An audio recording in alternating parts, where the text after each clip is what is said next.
ദില്ലിയിൽ തിരക്കിട്ട രാഷ്ട്രീയ നീക്കങ്ങൾ നടക്കുന്നു. രാജ്യത്തെ ഒരു സംസ്ഥാനത്തിന് മേൽ ഈ ബി.ജെ.പി. സർക്കാർ അധികാരത്തിൽ വന്നതിന് ശേഷം രാഷ്ട്രപതി ഭരണം ഏർപ്പെടുത്തുന്നത് ഇത് ആദ്യമായിട്ടായിരിക്കാം. ബംഗാളിലടക്കം ഇതേ ആവശ്യം മുൻപോട്ട് വെച്ചിരുന്നതാണ്. പക്ഷേ ഇപ്പോൾ ഇതാ രാഷ്ട്രപതി ഭരണത്തിലേക്ക് നീങ്ങുന്നത് ദില്ലി സർക്കാരാണ്, ആം ആദ്മി സർക്കാരാണ്. കഴിഞ്ഞ ദിവസം ബി.ജെ.പിയുടെ MLA-മാർ രാഷ്ട്രപതിക്ക് ഒരു മെമ്മോറാണ്ടം നൽകിയിരുന്നു. ആ മെമ്മോറാണ്ടം ഇപ്പോൾ രാഷ്ട്രപതി ദ്രൗപദി മുർമു ആഭ്യന്തര മന്ത്രാലയത്തിന് കൈമാറി എന്നുള്ളത് തന്നെയാണ് ഏറ്റവും പ്രധാനപ്പെട്ട ഒരു വാർത്ത. മുഖ്യമന്ത്രി അരവിന്ദ് കെജ്രിവാൾ ജയിലിലായത് ഭരണനിർവഹണത്തിന് കാലതാമസം നേരിട്ടിട്ടുണ്ട്. ഭരണഘടനാ പ്രതിസന്ധിയിലാണ്.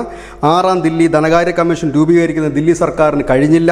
ഒപ്പം തന്നെ CAG റിപ്പോർട്ട് നിഷ്ക്രിയമാണ് എന്ന് ചൂണ്ടിക്കാണിച്ചുകൊണ്ടാണ് ഈ റിപ്പോർട്ട് സമർപ്പിച്ചിരിക്കുന്നത്. ഇതിനെതിരെ ആം ആദ്മി പാർട്ടി രംഗത്തെത്തിയിരിക്കുന്നു. ആം ആദ്മി പാർട്ടി പറയുന്നു, അടുത്ത വർഷം തിരഞ്ഞെടുപ്പ് നടക്കാനിരിക്കെ ഈ സർക്കാരിനെ പിരിച്ചുവിടാനാണ് ബി.ജെ.പി. ശ്രമിക്കുന്നത്. ഏതായാലും ഇപ്പോൾ പന്ത് കേന്ദ്രത്തിൻ്റെ കോർട്ടിലാണ് എന്ന് തന്നെ പറയേണ്ടി വരും. കാരണം ഈ മെമ്മോറാണ്ടം ആഭ്യന്തര മന്ത്രാലയത്തിന് കൈമാറിയ സ്ഥിതിക്ക് ആഭ്യന്തര മന്ത്രാലയം ഉടനടി രാഷ്ട്രപതിക്ക് റിപ്പോർട്ട് നൽകേണ്ടതായിട്ടുണ്ട്.